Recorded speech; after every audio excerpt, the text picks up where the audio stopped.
കഥകൾ നിങ്ങളുടെ ആഭരണം പറയട്ടെ. Chungath jewellery. Hello guys, I'm Sita Lakshmi.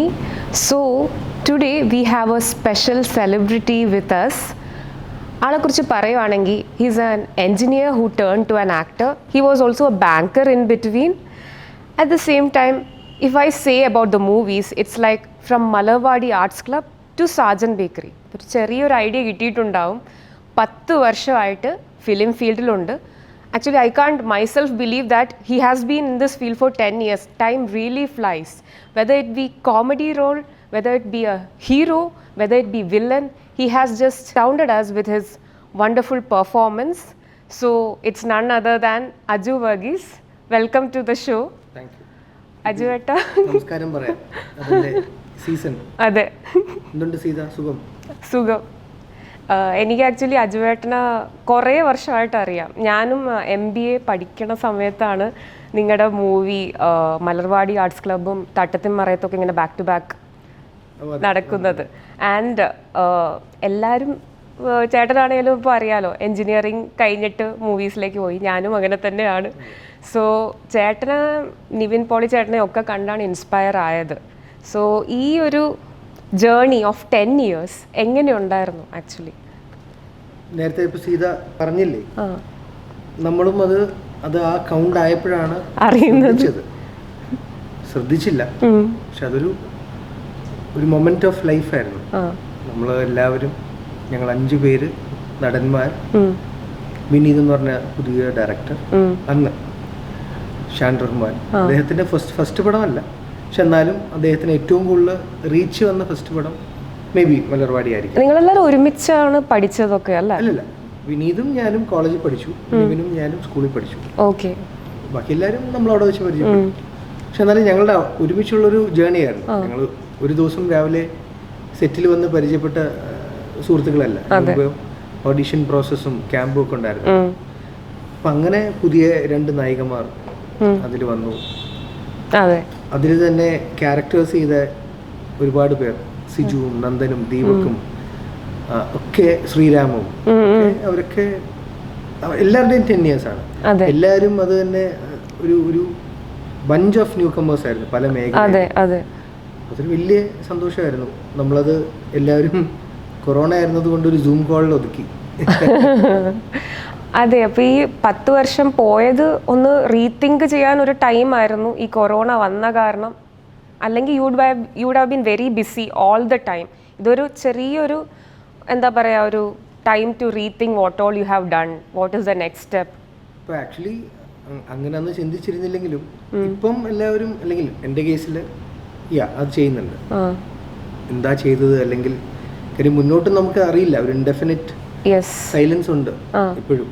അപ്പം ആ സൈലൻസിനെ മറികടക്കുന്നവരെ നമുക്ക് തൽക്കാലം പഴയതോർത്ത് സമാധാനിക്കാം. അതെ. അപ്പോൾ ഈ ഒരു കൊറോണ ടൈമിൽ ബേസിക്കലി എന്താണ് കൂടുതലും ആക്ടിവിറ്റീസ് ഉണ്ടായിരുന്നത്? അപ്പോൾ other than planning the projects, working on the projects. ഇപ്പോൾ പ്രോജക്ട്സ് ആണെങ്കിലും OTT പ്ലാറ്റ്ഫോംസിലാണ് മിക്കതും ഇറങ്ങുന്നത്. അപ്പോൾ ഫാമിലി ആയിരുന്നോ കൂടുതലും, അതിനുള്ള ടൈമാണോ കിട്ടിയത്? കൂടുതലും സ്പെൻഡ് ചെയ്തത് വീട്ടിൽ തന്നെയാണ്. കൂടുതലും ഭൂരിഭാഗം ഒരു ഇടയ്ക്ക് ഷൂട്ട് ചെയ്യാൻ ഒരു ഭാഗ്യം കിട്ടി. എനിക്ക് തോന്നുന്നു ആ ഒരു സിനിമയെ ഉള്ളായിരുന്നു അന്ന് ഷൂട്ട് ചെയ്തത്. 2 സിനിമസാണ്. സുനാമി എന്നായിരുന്നു. ലാൽ ജൂനിയറും ലാൽ സാറും, അച്ഛനും മകനും ലോകത്താദ്യമായിട്ട് ഒരുമിച്ച് സംവിധാനം ചെയ്തു. ഡ്രൈവിംഗ് ലൈസൻസ് കഴിഞ്ഞിട്ട് ലാൽ ജൂനിയറിന്റെ സിനിമ. അത് ഞങ്ങൾക്ക് ഷൂട്ട് ഒരു 10 ദിവസത്തെ ബാലൻസ് ഉണ്ടായിരുന്നു. അപ്പം അത് നമ്മൾക്ക് തീർക്കാൻ ഭാഗ്യം കിട്ടി. അത് സത്യം പറഞ്ഞാൽ ജൂണിലായിരുന്നു. അപ്പം അത് ഒരു ആശ്വാസമായിരുന്നു. മാർച്ചിൽ തുടങ്ങിയ ഒരു ഇൻഡെഫിനിറ്റ് വെയിറ്റ് കുറച്ച് നാളത്തേക്കെങ്കിലും നമുക്കൊന്ന് സെറ്റിൽ പോയി എല്ലാവരെയും കാണാൻ പറ്റുക. അതേപോലെ നാൻസി റാണി എന്ന് പറഞ്ഞൊരു സിനിമ, അഹാനെ അഭിനയിക്കുന്നു, അതും ഷൂട്ട് ചെയ്യാൻ പറ്റി. അങ്ങനെ ഒരു ഭാഗ്യം ഇടയ്ക്ക് വെച്ച് കിട്ടി. ബേസിക്കലി ഷൂട്ടിലേക്ക് പോകുന്നത് തന്നെ ഒരു സമാധാനമായിരുന്നു ആഫ്റ്റർ ദിസ് ബ്രേക്ക് അല്ലേ? തീർച്ചയായിട്ടും. സിനിമ ഷൂട്ടെന്ന് മാത്രം ഞാൻ അവകാശപ്പെടുന്നില്ല. ഇപ്പം ഞാൻ കഴിഞ്ഞ ദിവസം ഒരു പ്രമുഖ ചാനലിൻ്റെ ഒരു പ്രോഗ്രാമിന് പോയി. അപ്പോൾ അവിടെ ആസിഫ് ഉണ്ടായിരുന്നു, മണിയമ്പിള്ള രാജുവേട്ടനുണ്ടായിരുന്നു, ഷാജോൻ ചേട്ടനുണ്ടായിരുന്നു, ലാൽ സാറുണ്ടായിരുന്നു, ജഗദീഷ് ചേട്ടനുണ്ടായിരുന്നു, ഇവരൊക്കെ ഉണ്ടായിരുന്നു. അപ്പം സുധീർ കരമന ചേട്ടൻ, സത്യം പറഞ്ഞാൽ ഭയങ്കര ഒരു സന്തോഷമായിരുന്നു എല്ലാവർക്കും. എല്ലാവരും ഈ അമ്മ മീറ്റിംഗ് അല്ലെങ്കിൽ അമ്മ ഷോയ്ക്കാണ് ഇങ്ങനൊരു ഗെറ്റ് ടുഗദർ ഉണ്ടാവുക, അല്ലെങ്കിൽ ഒരു ഷൂട്ടിംഗ്. പക്ഷേ എല്ലാവർക്കും കുറേ നാൾക്ക് ശേഷം പരസ്പരം കണ്ടതിൻ്റെ അല്ലെങ്കിൽ വർക്ക് ചെയ്യാൻ പറ്റിയ ഒരുമിച്ച് ആ ഒരു സന്തോഷം എല്ലാവർക്കും ഉണ്ടായിരുന്നു. പരസ്പരം എല്ലാവരും ഷെയർ ചെയ്തു. That is great. അപ്പോൾ ഈ ഒരു 10 വർഷം കാലഘട്ടത്തിൽ കുറേ movies U have done almost I think more than 100 movies അല്ലേ? ഒരു എക്സ്പോണൻഷ്യൽ റേറ്റിൽ മൂവീസ് ചെയ്തു പോകുന്നു എന്ന് വിചാരിക്കുന്നു. സോ ആ ഒരു അതിൽ ഞാൻ ജസ്റ്റ് ഒരു സീൻ വന്നതുകൊണ്ട് അല്ലാതെ എല്ലാം ത്രൂ ഔട്ട് ലെങ്തി റോൾസ് ഉള്ളതൊന്നും. അതെ അതെ അതെ. ബട്ട് അതിലിപ്പോൾ എന്തെങ്കിലും മെമ്മറബിൾ മൊമെൻറ്റ്സ് ഉണ്ടാവുമല്ലോ, ലൈക്ക് ഇപ്പോൾ കോമഡി ആണെങ്കിലും അല്ലെങ്കിൽ you are not expecting comedy but ഒരു സീരിയസ് റോളാണ് കിട്ടിയത്, അങ്ങനെ വന്നതും ആവാം. അല്ലെങ്കിൽ അവിടെ നടന്ന ഇൻസിഡൻസ് എന്തേ ഉണ്ടാവും, അങ്ങനത്തെ എന്തെങ്കിലും മറക്കാൻ പറ്റാത്ത മെമ്മറീസ്? കോമഡി സീരിയസ് റോളായി പോയിട്ടുണ്ട്. ആണോ? സീരിയസ് കോമഡി അല്ല. അത് സംഭവിച്ച സിനിമയാണ് ഹെലൻ. ഓക്കെ. ഞാൻ സ്ക്രിപ്റ്റ് ചോദിക്കുന്ന ശീലമില്ല. വിനീത് ശ്രീനിവാസൻ ഇപ്പൊ ചോദിക്കുന്നുണ്ട്. ഇപ്പൊ വായിക്കാൻ പതുക്കെ ശീലിച്ചു തുടങ്ങി, വേറെ പണിയൊന്നുമില്ലല്ലോ. എന്ന് പറഞ്ഞാൽ മടി കാരണം ഞാൻ നിങ്ങൾ പറഞ്ഞോളൂ അത് ചെയ്യാമെന്നുള്ള സ്റ്റാൻഡാർഡ് എടുക്കുന്നത്. കാര്യം ഒന്ന്, ഒരു സിനിമയുടെ ഫുൾ കഥ എൻ്റെ ഉത്തരവാദിത്തമല്ല, ഫുൾ റോളും എൻ്റെ അല്ല. തീർച്ചയായിട്ടും എൻ്റെ സംവിധായകനും പ്രൊഡ്യൂസറും ലീഡ് ചെയ്യുന്ന ആക്ടറൊക്കെ വായിച്ച് ടെസ്റ്റഡ് ഓക്കെയാണ്. ഇനി അത് വായിച്ചിട്ട് പ്രത്യേകിച്ച് ഒരു അഭിപ്രായം പറയണ്ട എന്നുള്ളത് വെച്ചിട്ട് തന്നെയാണ് ഞാൻ ഫുൾ സ്ക്രിപ്റ്റ് ചോദിക്കാത്തതും ഫുൾ കഥയും ചോദിക്കാത്തതും. എൻ്റെ കഥാപാത്രം എന്താണോ അത് മാത്രമേ ഞാൻ ചോദിക്കാറുള്ളൂ. ഹെലൻ്റെ കേസ് വന്നപ്പോൾ അത് വിനീത് പ്രൊഡ്യൂസ് ചെയ്യുന്നു. ഞങ്ങളുടെ തന്നെ സുഹൃത്തായ നോബിളാണ് അതിൽ ലീഡ് റോൾ ചെയ്യുന്നത്. അപ്പം എനിക്ക് പ്രത്യേകിച്ച് അവിടെ ഒന്നും ഒരു ക്വസ്റ്റ്യൻ ഇല്ല. ഡേറ്റ് പറയുന്നു, ചെല്ലുന്നു. ഒരു പോലീസ് വേഷമാണെന്ന് പറഞ്ഞു, എൻ്റെ ആദ്യത്തെ ഒരു പോലീസ് വേഷമാണ്. അപ്പോൾ തമാശയ്ക്ക് നമ്മൾ ചോദിച്ചു ഈ ഹൈറ്റൊക്കെ വെച്ച് പോലീസ് വേഷം പറ്റുമോ എന്നൊക്കെ ചോദിച്ചാൽ അവിടെ അങ്ങ് വിട്ടു. 3-4 മാസം, 3 ലവ് ആക്ഷൻ്റെ ഷൂട്ട് എടുക്കുമ്പോഴാണ്. ഒരു 5-6 മാസം മുമ്പേ ഡേറ്റ് പറഞ്ഞു വെച്ചു. അങ്ങനെ ഞാൻ സെറ്റിൽ ചെന്നു. പറഞ്ഞ ദിവസം ഡ്രസ്സൊക്കെ ഇട്ടു. ഞാനവിടെ ചെന്ന് മാത്തുക്കുട്ടി സേവിയർ എന്ന് പറഞ്ഞ ഡയറക്ടർ സീൻ തന്നു. ലാൽ സാറിനൂടെ, സിദ്ദിഖ് ലാൽ സാറിനൂടെയാണ് കോമ്പിനേഷൻ. അദ്ദേഹം ഈ ആനയുടെ ക്യാരക്ടർ മിസ്സായി, അല്ല സോറി, ആനയും പോലീസ് സ്റ്റേഷനിൽ നിന്ന് വിളിക്കാൻ അച്ഛൻ വരുന്ന ക്യാരക്ടർ വരുന്ന സീനായിരുന്നു. അപ്പൊ അവിടെ വെച്ച് ഞാൻ ഡയലോഗുകൾ ഒന്ന് പഠിക്കാൻ വേണ്ടി അസിസ്റ്റന്റ് ഡയറക്ടർ തരുമല്ലോ. അപ്പോൾ ഡയലോഗ്സ് പഠിച്ചുകൊണ്ടിരിക്കുമ്പോഴാണ് ഞാൻ മനസ്സിലാക്കി ഇതിൽ വലിയ കോമഡി ഒന്നുമില്ല. അപ്പൊ പിന്നെ എനിക്ക് മനസ്സിലായി, എന്നാ പിന്നെ ഞാൻ വെച്ചതൊരു ക്യാരക്ടർ റോളായിരിക്കും, ചൊറിയൻ റോളാന്ന് എന്നോട് പറഞ്ഞിരുന്നു. ശരിയാ, അതല്ലാതെ വേറൊന്നും അറിയില്ല. അപ്പൊ ഞാൻ വെച്ചു ഓം ശാന്തിയൊക്കെ പോലെ ഒരു ഹ്യൂമർ ആയിരിക്കും ബേസ് എന്ന് വിചാരിച്ചു. പക്ഷെ പടം കണ്ടപ്പോഴാണ് ഞാൻ അറിഞ്ഞു, തെറി പറഞ്ഞപ്പോഴേ അതൊരു മോശം ക്യാരക്ടറായിരുന്നു. മോശം in the sense as an actor എനിക്കത് ഗുണമാണെന്ന് ഞാൻ പറയുന്നില്ല. പക്ഷെ ഒരിക്കലും മനുഷ്യത്വം ഇല്ലാത്ത ഒരുത്തനാണ് അവൻ. അവിടെ ഞാൻ കോമഡി പ്രതീക്ഷിച്ചു പോയി സീരിയസ് ആയി പോയതാ. അതെ, you are expecting like Om Shanti ഓശാന പോലെ നമുക്ക് സ്ഥിരം വരുന്ന എന്തെങ്കിലും എന്താ പറ്റിക്കൽ ഒപ്പിച്ചിട്ട് പിന്നെ സ്കൂട്ടാവുന്ന, അതെ, എന്തെങ്കിലും അങ്ങനത്തെ ഒരു പോലീസ് റോൾ ആയിരിക്കും വിചാരിച്ചു. അതിൽ നിന്ന് മാറ്റം പലപ്പോഴും തന്നിട്ടുള്ളത് രഞ്ജിത് ശങ്കർ സാറാണ്. സുധി വാൽമീകം വന്നപ്പോഴും ഞാൻ സുധിയിൽ ഇതേപോലെ ഒരു മാഷാണ്.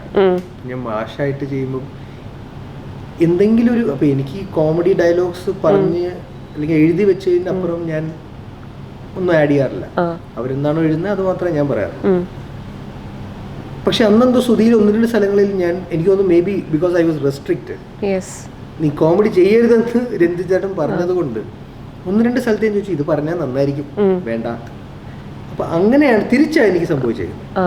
അപ്പോൾ അജുവേട്ടൻ്റെ ഇത്രയും ചെയ്തതിൽ അജുവേട്ടന് ഏറ്റവും ക്ലോസ് ടു ഹാർട്ട് എന്ന് പറയാൻ പറ്റുന്ന Malarvadi, because it's first film.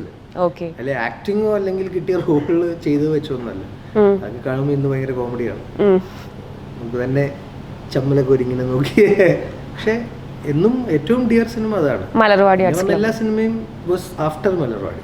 അല്ല, അപ്പോൾ ഈ ഒരു ഇപ്പം മലർവാടി തൊട്ടാണല്ലോ അജുവേട്ടൻ വന്ന ഒരു ആക്ടർ ഒരു സെലിബ്രിറ്റി കാറ്റഗറിയിൽ പയ്യെ കയറി തുടങ്ങുന്നത്. അത് കഴിഞ്ഞിട്ട് you are climbing the ladder. അപ്പോൾ ആ ഒരു ഫേസ് എങ്ങനെയുണ്ടായിരുന്നു, from regular normal person to an actor who is recognised by everybody? അത് ഭയങ്കര ഒരു സ്പീഡ് ഗ്രോത്ത് അല്ലായിരുന്നു. മലർവാടി കഴിഞ്ഞ് 1 വർഷം സിനിമകൾ ചെയ്തിട്ടില്ല. സെവൻസ് എന്ന് പറഞ്ഞ ജോഷി സാറിന്റെ സിനിമ സമയം എടുത്തു, 1 വർഷം എടുത്തു. അപ്പം അത് കാത്തിരുന്നു, വേറൊന്നും ആരും വിളിച്ചില്ല. സെവൻസ് ഇറങ്ങി കഴിഞ്ഞ് അപ്പൊ തന്നെ വിനീത് തട്ടം, സെവൻസിന്റെ ടൈമിൽ തന്നെ തട്ടം പ്ലാൻ ചെയ്തിരുന്നു, അപ്പൊ പറഞ്ഞിരുന്നു. അപ്പൊ അതുകൊണ്ട് അതിന്റെ ഇടയ്ക്കും ഞാനൊന്നും എടുത്തില്ല.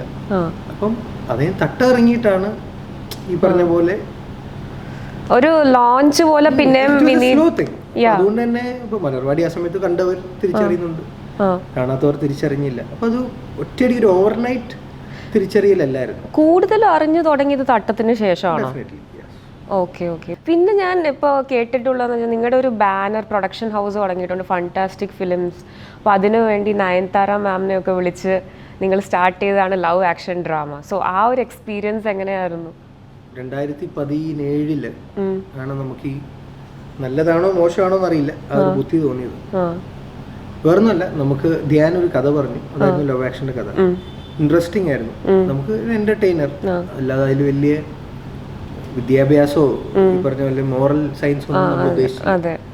ചിരിക്കുക, കമേഴ്ഷ്യൽ, കംപ്ലീറ്റ് കമേഴ്ഷ്യൽ. ഞാൻ റിലീസിന്റെ അന്ന് ലവ് ആക്ഷൻ ഡ്രാമയുടെ റിലീസിന് അന്ന് ഞാൻ എഴുതിയിട്ടതാ, no logic, no brilliance, strictly commercial.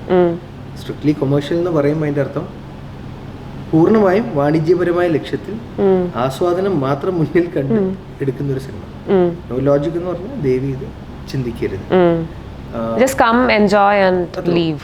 ഞാൻ തിയേറ്ററിൽ ഫസ്റ്റ് ഡേ ടെൻഷൻ ഉണ്ടായിരുന്നു. ഞാൻ ട്രിവാൻഡ്രത്താണ് കണ്ടത്, കാര്യം ഒരു ഭയം നമ്മൾ ഞാൻ കണ്ടപ്പോൾ ചിരിക്കുന്നുണ്ട്. ഫസ്റ്റ് ഹാഫിന്റെ ഞാൻ ഇച്ചിരി ലേറ്റ് ആയി, അതാ അങ്ങോട്ട് കയറി. അപ്പൊ എനിക്ക് സമാധാനം. പിന്നെ ഞാൻ സെക്കൻഡ് ഹാഫ് അകത്തിരുന്ന് കണ്ടു വിത്ത് ദ ക്രൗഡ്. അല്ല, ആ ഒരു സിനിമ എടുക്കാൻ കാരണം ഉണ്ടായതിന്റെ നമ്മളുടെ തന്നെ ആയതുകൊണ്ട് നമുക്ക് പുറത്തുനിന്ന് ഒരാളെ ഒന്ന് റിസ്ക് ചെയ്യിക്കാൻ പേടി. രണ്ട്, നമ്മളിപ്പോ കംഫർട്ടബിൾ. കാര്യം നമുക്ക് നമ്മളെല്ലാവരും തുടങ്ങുകയാണ് അങ്ങനത്തെ ഒരു കാര്യം. അപ്പം നമുക്ക് ചിലപ്പം ഒരുപാട് തെറ്റുകൾ വരും. അപ്പൊ വേറൊരാളുടെ ലൈഫ് അറ്റ് സ്റ്റേക്ക് ആക്കാതെ ചെയ്യാം. ധ്യാനും കുറച്ചും കൂടി കംഫർട്ടബിൾ നമ്മൾ ചെയ്യുമ്പോൾ ആണെന്ന് പറഞ്ഞു. നമുക്കും തിരിച്ചു അത് തന്നെയായിരുന്നു. കാര്യം ഞാൻ അഭിനയിക്കുന്നുണ്ട്, പക്ഷെ അത് അഭിനയിച്ച് തുടങ്ങിയപ്പോൾ എനിക്ക് മനസ്സിലായി അതൊരു ഇരട്ടിപ്പണിയായി പോയത്. കാര്യം രണ്ടും കൂടെ മാനേജ് ചെയ്യാനായിട്ട് ലവ് ആക്ഷൻ ഞാൻ എൻജോയ് ചെയ്യാതെ അഭിനയിച്ചൊരു സിനിമയാണ് അഭിനയിച്ചത്. ബിക്കോസ് യു ഹാഡ് റെസ്പോൺസിബിലിറ്റി ഒരുപാട്. അപ്പം അതൊരു ഇരട്ടി ജോലി ആയതുകൊണ്ട് ഞാൻ അഭിനയ സമയങ്ങളൊന്നും ആസ്വദിച്ചിട്ടില്ല. ഇപ്പൊ വടക്കൻ സെൽഫി ചെയ്യുമ്പോഴോ അടികപ്പിയാരോ ചെയ്യുമ്പോഴോ കുഞ്ഞിരാമായണമൊക്കെ ചെയ്യുമ്പോഴോ നമുക്ക് കിട്ടുന്നൊരു ആക്ടേഴ്സ് സന്തോഷം ഉണ്ടല്ലോ, അത് മാത്രം കോൺസെൻട്രേറ്റ് ചെയ്ത് അത് എനിക്ക് ഇവിടെ കട്ട് വിളിച്ചാലും എന്റെ ജോലി തീർന്നിട്ടില്ല. അപ്പൊ അതായിരുന്നു എനിക്ക് ഇതൊരു എക്സ്ട്രാ ജോലിയായി മാറി. പിന്നെ അത് ഡെഫിനറ്റ്ലി അത് പിന്നെ ഉള്ള അതിന്റെ റെസ്പോൺസും അതിന്റെ ഒരു വരും വരായികൾ എല്ലാം ഭാഗ്യത്തിന് നന്നായിരുന്നു. കഴിഞ്ഞ ഓണം രക്ഷിച്ചു. അതുകൊണ്ട് തന്നെ ആ നമ്മൾ F. എന്നിട്ടിരുന്നത് ഫണ്ടാസ്റ്റിക്കിന്റെ ലോഗോ F. ഒരെണ്ണത്തിൽ നിർത്താം. പക്ഷെ അന്ന് ആരോ നമ്മുടെ അടുത്ത് തമാശയ്ക്ക് അല്ലെങ്കിൽ അത് ആ പറഞ്ഞത് അനുഗ്രഹമായി മാറി. ആ ഡോട്ട് ഓരോ സിനിമയും ഡോട്ടായി കൂടാൻ പറ്റി, ഇൻഫിനിറ്റ് ആവട്ടെ എന്ന് പറഞ്ഞിരുന്നു. ഈ ഡോട്ടിന്റെ ഒരു ഇതാണല്ലോ, ഇട്ടിട്ട് പോകാമല്ലോ. അതുപോലെ ഹെലൻ നമുക്ക് ഡിസ്ട്രിബ്യൂട്ട് ചെയ്യാൻ പറ്റി. സാജൻ ബേക്കറി ചെയ്തു. ഇനിയിപ്പം ധ്യാന്റെ അടുത്ത ഡയറക്ഷൻ പടം നമ്മൾ ചെയ്യുന്നുണ്ട്. 1-2 പ്ലാനിങ്ങിലുണ്ട്. സാജൻ ബേക്കറി ആണെങ്കിലും ഇപ്പോൾ how are you planning to like completely? ഈ ചിരി മാത്രമുള്ള എൻ്റെ ഉത്തരം. ഇപ്പോൾ ഈ സിനിമയും ഇതിന്റെ വിഷയവും കുടുംബത്തിൽ കുറച്ചുകൂടി ഇപ്പോൾ റിലേറ്റ് ചെയ്യാം. കാര്യം തീർച്ചയായിട്ടും ഒരു ചേച്ചി അനിയനോ അല്ലെങ്കിൽ ഒരു അനിയനോ അനിയത്തിയോ ആരും എന്തൊക്കെ പറഞ്ഞാലും ആഴ്ചയിൽ ഒരു 5 ദിവസം അടിയുണ്ടാകും. അപ്പൊ 2 ദിവസം സ്നേഹമൊക്കെ ഉണ്ടാവും, ബാക്കി 5 ദിവസം അടിയായിരിക്കും. പ്രാക്ടിക്കൽ കുടുംബജീവിതത്തിൽ അടി എന്ന് പറഞ്ഞാൽ കത്തിയെടുത്ത് വെട്ടുന്നല്ലേ പറഞ്ഞു. പക്ഷേ ഒരു ചേട്ടനും അനിയത്തിയും തമ്മിലുള്ള അടി അല്ലെങ്കിൽ ചേച്ചി അനിയനും തമ്മിൽ കൂടുതലും ചേച്ചി അനിയന്മാരുമാണ് കൂടുതലും ചിലപ്പോൾ അടി ഉണ്ടാകുക. അപ്പൊ അത് ഈ സിനിമയിൽ ഞാൻ നമ്മൾ തമാശയ്ക്ക് വേണ്ടി ഒന്നും ചെയ്തിട്ടില്ല. പക്ഷെ ഇതൊക്കെ റിലേറ്റബിൾ ആയ ഫാക്ടേഴ്സ് ആയിട്ട് എനിക്ക് തോന്നി. അതുകൊണ്ടാണ് നമ്മൾ ഈ സിനിമ ഈ പാട്ടുകൾ ഇപ്പൊ ഇറക്കിയത്. എല്ലാരും ചോദിച്ചു ഇതിപ്പോ എവിടെ ഇറക്കുന്നത്. അപ്പൊ ഞാൻ അവരോട് തിരിച്ചു ചോദിക്കുന്ന ഉത്തരം അറിയില്ല പറയുന്നത്. You are asking suggestions from them അല്ലേ? എന്ത് മാർഗമാണ്? ഒരു ഇൻഡെഫിനിറ്റ് ഡേറ്റ് ഇല്ല. ഐ മീൻ ഒരു ഡെഫിനിറ്റ് ഡേറ്റ് നമുക്കില്ല. ഇന്ന ദിവസം എല്ലാം മാറും. ശരി, അങ്ങനെയാണെങ്കിൽ എനിക്ക് പറയാം ഞാനിത് ഇങ്ങനെ ഇറക്കാം.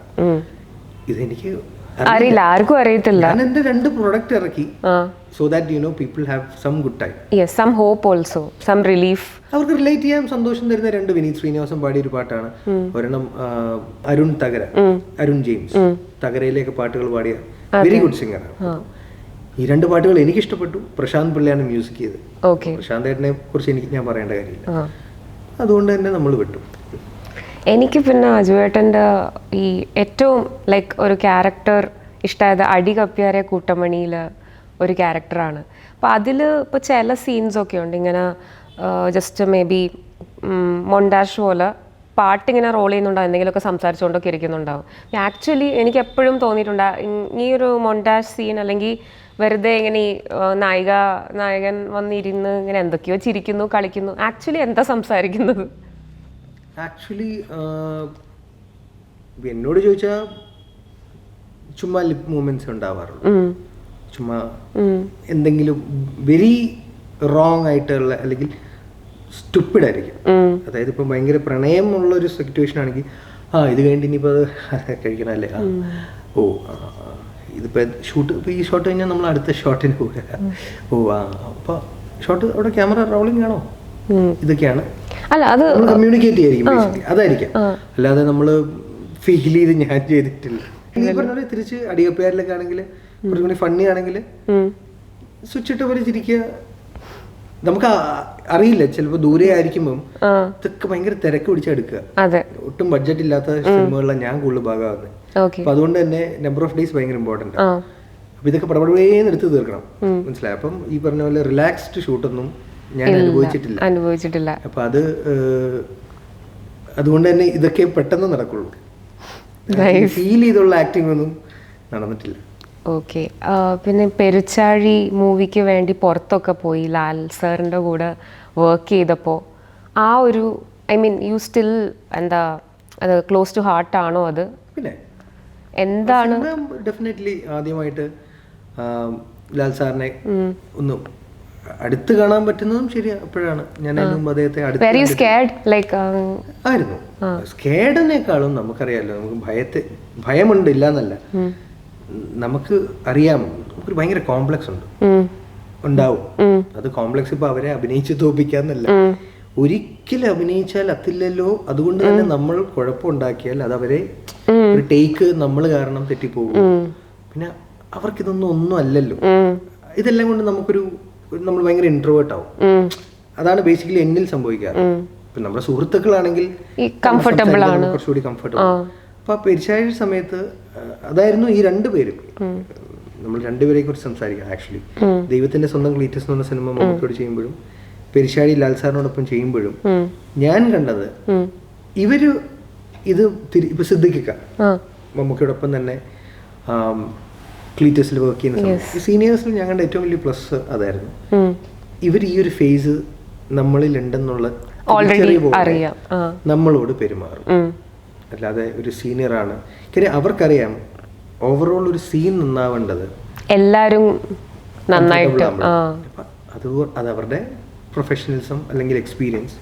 അപ്പൊ ആ ഒരു ലേണിംഗ് തീർച്ചയായിട്ടും അവരോട് അല്ലെങ്കിൽ ആ ഒരു മെച്യൂരിറ്റി എല്ലാവരും അവർ മാത്രമല്ല, ഞാൻ വർക്ക് ചെയ്ത് എനിക്ക് ഭാഗ്യം കിട്ടിയ എല്ലാ സീനിയേഴ്സും എന്നോടും ഞാൻ കണ്ട ജൂനിയേഴ്സിനോടും ഇത് കാണിച്ചിട്ടുണ്ട്. നോട്ട് ജസ്റ്റ് ആക്ടേഴ്സ്, ടെക്നീഷ്യൻസും. കാര്യം എന്നാലേ സിനിമയും സീനും നന്നാവുള്ളൂ. പെരിച്ചാഴിയുടെ കേസിൽ പറയുകയാണെങ്കിൽ അല്ലാതെ അമേരിക്കയിലായിരുന്നു ഷൂട്ട് ചെയ്ത്, അല്ലാത്ത ഫ്രീ ടൈം ഉണ്ടായിരുന്നു. ആ സമയത്ത് തീർച്ചയായിട്ടും സാറിൻ്റെ രസകരമായ ഈ പറഞ്ഞ പോലെ നമ്മളോടൊപ്പം ഷെയർ ചെയ്ത മൊമെന്റ്സ് ഒരുപാടുണ്ട്. അത് പേഴ്സണലാണ്. ഈ പറഞ്ഞ പോലെ നമ്മൾ പറഞ്ഞുകൊണ്ടിരുന്നാൽ തീരില്ല. കുറേ എക്സ്പീരിയൻസ് നമ്മൾ പിന്നെ ട്രോളൊക്കെ ആയിട്ട് മാറി വെറുതെ എന്നെ ഇട്ട് കൊടുത്ത് അത് പറഞ്ഞപ്പോഴാണ് കുറേ സെൽഫ് ട്രോൾ ചെയ്യാറില്ലേ? എനിക്കിഷ്ടമാണ്. ഞാൻ ഒരിക്കലും വേറൊരാളെ വെച്ചിട്ടുള്ളൊരു സാധനം ഞാൻ ഷെയർ ചെയ്യാറില്ല. കാര്യം അവരുടെ ഒരു മാനസികാവസ്ഥ നമുക്കറിയില്ല. ഇതവർ കാണാനിടയാവുമ്പോൾ എന്നെ വെച്ച് പറഞ്ഞാൽ ഒരു പരിധി വരെയൊക്കെ ഞാൻ ഷെയർ ചെയ്ത് പോകാറുണ്ട്. എല്ലാം ഒന്നും ഞാൻ ഷെയർ ചെയ്യില്ല. കുറേ വരുന്നുണ്ട്.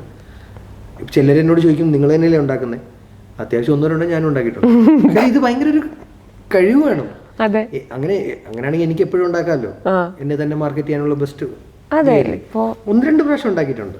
അതല്ലാതെ ഇത് അത്ര എളുപ്പമല്ല. ഇതിന് പിന്നിൽ ഒരു നല്ല ഹ്യൂമർ സെൻസ് വേണം. ആ സമയത്ത് നടക്കുന്ന ഒരു സോഷ്യൽ അല്ലെങ്കിൽ എന്തെങ്കിലും ഒരു ലൈവ് ഇവന്റ് ഏത് സിനിമയുടെ ഏത് മുഖം ഏത് എക്സ്പ്രഷൻ കണക്ട് ആവുന്നുള്ളൊരു നല്ലൊരു മൂവി ബഫിനെ ഇത് പറ്റുള്ളൂ. മൂവി ബഫ് മാത്രമായിട്ട് കാര്യമില്ല, അയാൾക്ക് എഡിറ്റ് ചെയ്യാൻ അറിയണം, അയാൾക്ക് വ്യക്തമായ ക്ലിക്ക് ആവണം, അത് വായിച്ച് ഒരു സ്പാർക്ക് പോലെ വേണം. അത് എല്ലാവർക്കും പറ്റില്ല. അതുകൊണ്ട് തന്നെ തീർച്ചയായിട്ടും ഇതുണ്ടാക്കുന്ന എല്ലാ സുഹൃത്തുക്കളോടും എനിക്ക് റെസ്പെക്റ്റും ഉണ്ട്. ഞാൻ പറയാൻ കാര്യം അറിയാം, ഒരുപാട് ട്രോള് വന്നപ്പോൾ തൊട്ടാണ് സിനിമയിൽ ചില സീനുകളിലൊക്കെ ഈ ഭയങ്കര ഒരു റീച്ചൊക്കെ ഉണ്ട് സീനുകൾ. ഞാൻ അഭിനയിക്കുന്ന സിനിമകളിൽ നമ്മളൊന്ന് ഇത് ട്രോള് വന്നാലോ എന്ന് ഭയന്ന് ഒന്നുകൂടെ ഒന്ന് റീചെക്ക് ചെയ്ത് ഒന്നുകൂടെ നന്നാക്കാൻ ശ്രമിക്കാറുണ്ട്. അത് നല്ലതല്ലേ? ഇപ്പൊ സൊസൈറ്റിയിൽ നോക്കുകയാണെങ്കിൽ രാഷ്ട്രീയ റിലേറ്റഡ് ട്രോളുകൾ തീർച്ചയായിട്ടും എനിക്ക് തോന്നുന്നുണ്ട് രാഷ്ട്രീയത്തിലുള്ളവർ ഇതിനെക്കുറിച്ച് ശ്രദ്ധ കൊടുത്ത് അവരുടെ ഒരു ഇംപ്രൂവ്മെന്റ് നടക്കുമല്ലോ. അപ്പൊ troll is in a way good for the society. Okay, ഇപ്പോൾ ഒരു 10 വർഷമായി. ഇപ്പം ഇതിനൊക്കെ മുമ്പ് യുവർ നോർമൽ ഒരു സ്കൂളിൽ പോകുന്നു, അങ്ങനെയല്ല, ഇപ്പോഴും നോർമലാണ്. പക്ഷേ when you are studying school കോളേജിലൊക്കെ പോയപ്പോൾ എപ്പോഴെങ്കിലും ചിന്തിച്ചിട്ടുണ്ടോ ഞാൻ ഇതിലോട്ട് വരും, എനിക്കിതിലോട്ട് ആഗ്രഹമുണ്ട്, അല്ലെങ്കിൽ ഭയങ്കര മൂവി ബഫായിരുന്നു, കുറേ മൂവീസ് കാണും, അല്ലെങ്കിൽ ഷൂട്ടിംഗ് ലൊക്കേഷനിലൊക്കെ പോയി കണ്ടിട്ട് കൗതുകത്തോടെ ഇവരെ അഭിനയമൊക്കെ കണ്ടിട്ട് ആ ഒരു രീതിയിൽ? ഞാൻ ഷൂട്ടിംഗ് കണ്ടേക്കുന്ന ഇൻസ്പെക്ടർ ബൽറാം ആണ്, ബോൾഗാട്ടി പാലസിൽ, എൻ്റെ ചെറുപ്പത്തിലെ. ഈ പറഞ്ഞ പോലെ ആദ്യമായി തിയേറ്ററിൽ പോയി കണ്ട സിനിമ ഒരു വടക്കൻ വീരഗാഥ. മൂവി ബഫായിരുന്നു എല്ലാം. പിന്നെ അന്ന് തിയേറ്ററിലൊന്നും എപ്പോഴും വിടില്ല, ടി വിയിൽ വരാൻ വെയിറ്റ് ചെയ്യണം, അല്ലെങ്കിൽ അന്ന് കാസറ്റ് വരണം. കാസറ്റ് വരുന്ന ഒരു വർഷമൊക്കെ കഴിഞ്ഞിട്ടാണ്. അപ്പം സിനിമ കുറേയും കൂടി കാണാൻ തുടങ്ങിയത് കോളേജിൽ പോയപ്പോഴാണ്. കാര്യം അപ്പോഴത്തേക്കും കുറച്ചും കൂടി നമുക്ക് ഫ്രീഡം ഉണ്ട്. മദ്രാസിലായിരുന്നു. അവിടെ ചെന്നപ്പം എൻ്റെ സുഹൃത്തുക്കൾ എല്ലാവരും സിനിമ ആസ്വാദകരായിരുന്നു, നല്ല ആസ്വാദകരായിരുന്നു. അല്ലാതെ സിനിമയിൽ നിന്ന് എല്ലാവരും നല്ല ഹാപ്പിയായി സിനിമയെ അവരുടെ ജീവിതത്തിൻ്റെ ഒരു ഭാഗമായി തന്നെ കണ്ട വ്യക്തികളാണ്. ഒരിക്കലും സിനിമയിലോട്ട് വരണം എന്ന് ആഗ്രഹിച്ചവരെല്ലാവരും. പക്ഷെ അവിടെ നിന്നായിരുന്നു എനിക്ക് ഇത് കണ്ടായിരിക്കാം സിനിമയിൽ വരണം എന്നുള്ളൊരാഗ്രഹം തുടങ്ങി. എൻ്റെ ഒരു മേക്കിംഗ് സൈഡ്. ബേസിക്കലി ആ കോളേജിൽ പോയിട്ടാണ്. അത് എൻ്റെ തീർച്ചയായിട്ടും എൻ്റെ പാരൻസ് പറഞ്ഞതുകൊണ്ടാണ് എഞ്ചിനീയറിംഗ് ഞാൻ ഓപ്റ്റ് ചെയ്തത്. അപ്പോൾ തീർച്ചയായിട്ടും അതിൻ്റെ റീസൺ അവിടെ വെച്ച് വിനീതനെ കാണാൻ കാരണമായത്. അപ്പോൾ അത് തീർച്ചയായിട്ടും അവരുടെ നിർബന്ധം കാരണമാണ് സിനിമയിലോട്ട് എനിക്ക് വരാൻ. അപ്പം യെസ്, ആഗ്രഹിച്ചിരുന്നു, but not into acting. Yes, വീട്ടുകാർ പറഞ്ഞത് കേട്ടത് കാരണം സ്വന്തം ഇഷ്ടത്തിനുള്ള ഒരു കാര്യത്തിൽ എത്തി എന്നുള്ള രീതിയിലായി. അതെ അതെ. അന്ന് നമ്മൾ ഈ പറഞ്ഞ പോലെ എനിക്കും ഈ പറഞ്ഞ പോലെ എല്ലാവരും പോകണം, ഞാനും പോകാൻ റെഡിയാണ്. അല്ലാതെ ഞാൻ പോകുന്നില്ല എന്നൊന്നും പറഞ്ഞില്ല, റെഡിയൊക്കെ തന്നെയായിരുന്നു. മദ്രാസ് ആയതുകൊണ്ട് ഞാൻ കുറച്ചും കൂടി ഹാപ്പി ആയിരുന്നു.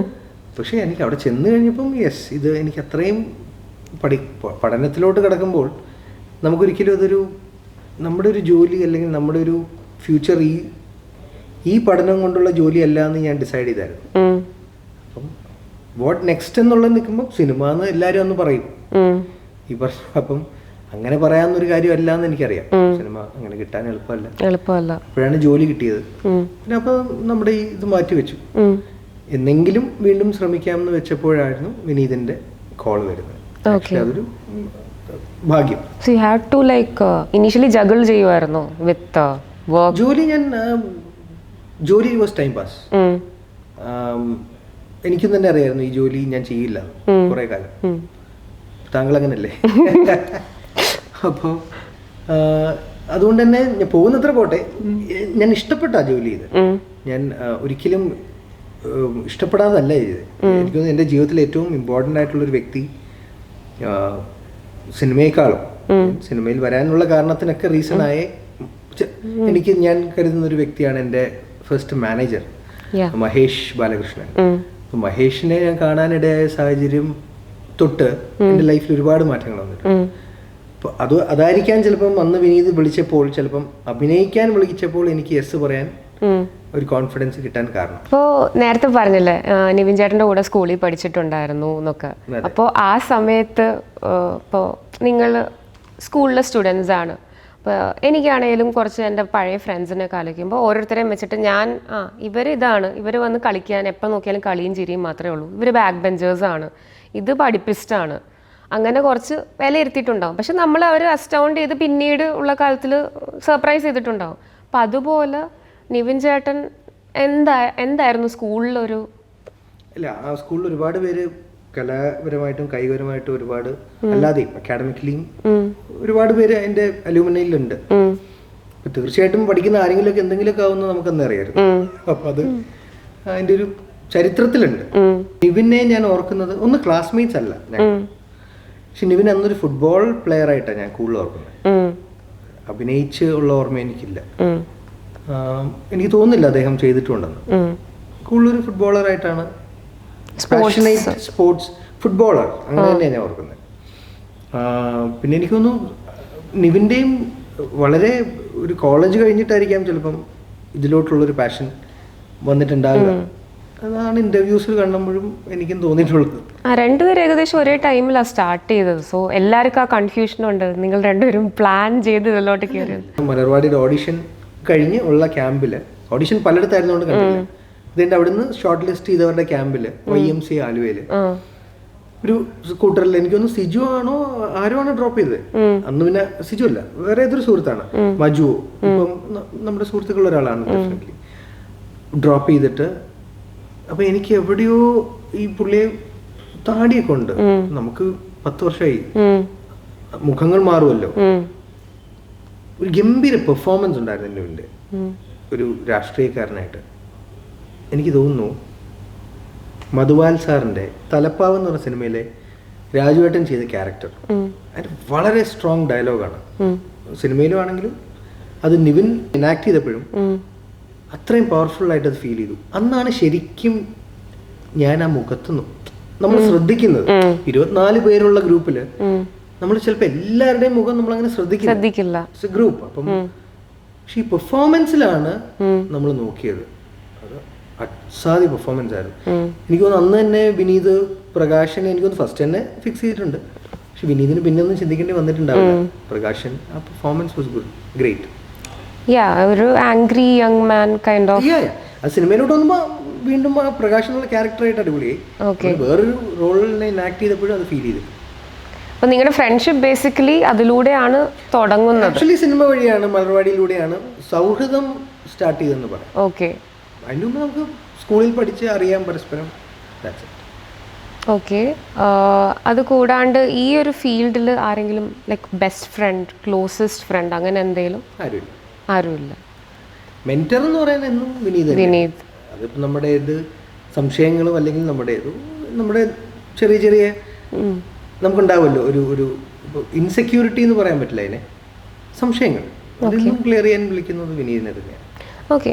പിന്നെ ഒരു കാര്യം, ഇപ്പോൾ ഈ ഒരു ഫീൽഡിലേക്ക് കയറുമ്പോൾ totally you are making your own path അല്ലേ? നമ്മൾ എന്ത് തീരുമാനിക്കുന്നു അതുപോലെയാണ് ഉണ്ടാവുന്നത്. ബട്ട് ഐ മീൻ ഒരു ചെറിയ ഇൻപുട്ട് നിങ്ങളുടെ സൈഡിൽ നിന്ന് വരുന്നു, മറ്റുള്ളവർ അത് കണ്ടിട്ട് ഓക്കെ ദാറ്റ് ഇസ് ട്രൂ എന്ന് പറഞ്ഞാൽ അങ്ങനെ പോകും. എൻ്റെ കേസിൽ അങ്ങനെയല്ല. എൻ്റെ കേസിൽ 99% മറ്റുള്ള സിനിമ സംവിധായകരും മറ്റു സിനിമ സംവിധായകരും എഴുത്തുകാരും ഡിസൈഡ് ചെയ്തതാണ് സംഭവിച്ചത്. ഞാൻ ചാൻസ് ചോദിച്ച് കിട്ടിയേക്കുന്ന 1% ഉള്ളൂ. എനിക്ക് ചാൻസ് തന്നവരാണ് 99%. അതുകൊണ്ടാണ് പ്യുവർലി അതൊരു ബ്ലെസ്സിങ്ങും അതൊരു ഭാഗ്യമായിട്ട് ഞാൻ കാണുന്നത്. കാര്യം എനിക്ക് ഞാൻ ചാൻസ് ചോദിച്ചിട്ട് തരാത്തതല്ല. അവർ പറയാറുണ്ട് ഒന്നെങ്കിൽ ചിലപ്പോൾ ലേറ്റ് ആയി പോയിട്ടുണ്ടാവും, അല്ലെങ്കിൽ അവർ ഉദ്ദേശിക്കുന്നൊരു സാധനം ഇതിലുണ്ടാവില്ല. അവർ വളരെ ഹെൽത്തി, വളരെ പ്രൊഫഷണലായിട്ടും സൗഹൃദപരമായിട്ടും അവർ പറയാറുണ്ട് നമുക്ക് ഡെഫിനറ്റ്ലി വർക്ക് ചെയ്യാം, പക്ഷെ കാരണം ഇതാണ്. പക്ഷെ ഞാൻ വീണ്ടും അവരോട് ചോദിക്കും, നമുക്ക് കിട്ടുക എന്നുള്ളതാണല്ലോ. അതെ. അപ്പോൾ ഏതെങ്കിലും ക്യാരക്ടർ മിസ് ഔട്ടായി പോയി, അയ്യോ എനിക്കിത് കിട്ടിയിരുന്നെങ്കിൽ, അല്ലെങ്കിൽ ചെയ്യാൻ ഡേറ്റ് കറക്റ്റായിട്ട് വന്നിരുന്നെങ്കിൽ അടിപൊളി ആയേനെ എന്ന് ഏതെങ്കിലും ഒരു ഇൻസിഡന്റ് ഉണ്ടായിട്ടുണ്ടോ? എബ്രിഡ് ഷൈൻ ചേട്ടൻ്റെ 2 സിനിമകളിലും, ഒന്ന് 1983 ഞാൻ അഭിനയിച്ചു ഒരു ദിവസം. അപ്പം പക്ഷേ ഈ പറഞ്ഞ പോലെ ആ സീൻ പടത്തിലില്ല. അത് പിന്നെ എനിക്ക് അഭിനയിക്കാൻ ചെല്ലാൻ പറ്റിയില്ല. വേറൊരു ദൈവത്തിന്റെ സ്വന്തം ഗ്ലേറ്റസ് മമ്മൂക്കയുടെ ആദ്യമായിട്ടൊരു പടം കിട്ടിയതാ. ഞാൻ പറഞ്ഞു ഒന്ന് വാർത്താണ്ട ചേട്ടൻ പറഞ്ഞു അന്ന് അവിടെ സീനുകളുണ്ട് മമ്മൂക്കയായിട്ട് കോമ്പിനേഷൻ ഉണ്ട്. ഞാൻ നോക്കിയപ്പം അതും ഇതിപ്പോൾ അഭിനയിച്ച് പോയി.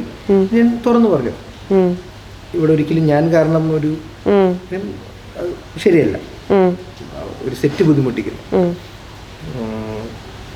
ഞാൻ കുറച്ചുകൂടി ഇവിടെ പ്രിഫർ ചെയ്തു മമ്മൂക്കയുടെ സെറ്റ്. പോകാതിരുന്നല്ല, ബുദ്ധിമുട്ടിക്കാതിരുന്നത്. അങ്ങനെ അത് പോയി. വീണ്ടും ഞാൻ ഷൈൻ ചേട്ടനോട് കാര്യം ജെനുവിനായിട്ടുള്ള കാര്യമായതുകൊണ്ട് അദ്ദേഹം മനസ്സിലാക്കി. ഇനി അടുത്ത സിനിമയിലും നിവിൻ പ്രൊഡ്യൂസ് ചെയ്ത സിനിമയായിരുന്നു അടുത്തത്, ആക്ഷൻ ഹീറോ ബിജു. അപ്പോൾ ഈ 1983 ഒരു സീൻ ചെയ്തു എന്ന് പറഞ്ഞില്ല, അത് ഏത് ക്യാരക്ടറായിരുന്നു അതിൽ? നല്ല റോളായിരുന്നു. അതൊരു ബസ് കണ്ടക്ടർ ആയിരുന്നു. 2 കാലഘട്ടം ഉണ്ടായിരുന്നു. ഒരോടൊപ്പം എനിക്ക് തോന്നുന്നു ക്രിക്കറ്റ് കളിച്ചിരുന്നതിൽ ഒരാളായിരിക്കാം. ഈ ഗ്രൂപ്പിലല്ല, പക്ഷെ എന്തോ അങ്ങനെ ഒരു കണക്ഷൻ ഉണ്ടായിരുന്നു. എനിക്കും തിരക്കഥ അറിയില്ല. പക്ഷെ പിന്നുള്ള ഇപ്പോഴത്തെ പ്രസന്റിൽ അദ്ദേഹം ഒരു ബസ് കണ്ടക്ടറാണ്. ഇച്ചിരി പ്രായമൊക്കെ ഉണ്ട്. അങ്ങനത്തെ രമേശൻ എന്ന മകനെയും കൊണ്ട് ട്രിവാൻഡ്രത്ത് വരുമ്പോൾ അവിടെ വെച്ചായിരുന്നു ഇത്. ശരിക്കും ആ ഫുൾ സീക്വൻസ് സിനിമയിൽ ഇല്ലായിരുന്നു. പിന്നെ ആക്ഷൻ ഹീറോ ബിജുവിൽ ഈ പറഞ്ഞ പോലെ ഞാൻ ചോദിച്ചു, അദ്ദേഹം തന്നു. പക്ഷെ അതും ഈ പറഞ്ഞ പോലെ ഷൂട്ട് നീണ്ടിട്ടുണ്ടായിരുന്നു. അവർ പ്ലാൻ ചെയ്ത സമയത്തല്ല നടന്നത്. അപ്പോൾ വേറെ ഏതോ സ്ഥലത്ത് സ്റ്റക്കായിപ്പോയി. അത് വേറൊരു ചേട്ടൻ ചെയ്തു റോള്. പക്ഷെ അത് TV കാണുമ്പോൾ എനിക്ക് അത് ചെയ്യായിരുന്നു എന്നൊന്നുമില്ല, ഡെഫിനറ്റ്ലി ചെയ്ത രസമാണ്, ഓടിയ പടമാണ്. പക്ഷെ അത് നമ്മുടെ തന്നെ ഒരു സുഹൃത്ത് ചെയ്ത് കാണുമ്പോൾ സന്തോഷം തന്നെ.